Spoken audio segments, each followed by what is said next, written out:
onílọ́jọ́ ìbí ọmọ mi ogún ọdún o ọmọ mi padà dàdárúgbó máa jèrè ẹ.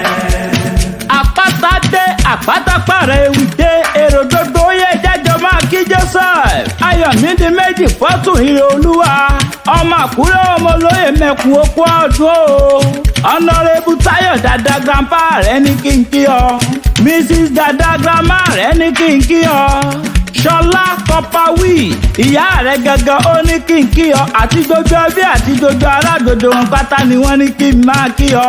ìlà ọmọ olóyè mẹ́kùn ọmọ amúdàlẹ̀ mógbọ̀nù pani bọ́mọkùnrin Àkúrẹ́ bá ń tó kó bọ̀ àbọ̀gàdà pẹ̀rin bọ́mọbìnrin Àkúrẹ́ bá ń tó dò bọ̀ àmùsìmẹ́ ló pẹ́ fọ̀n.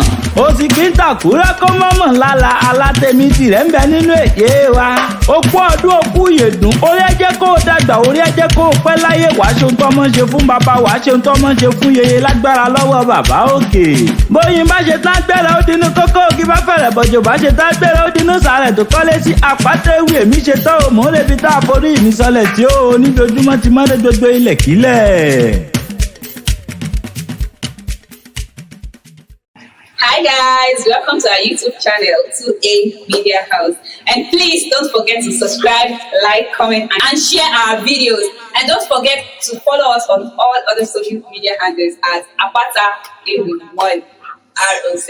Love you all.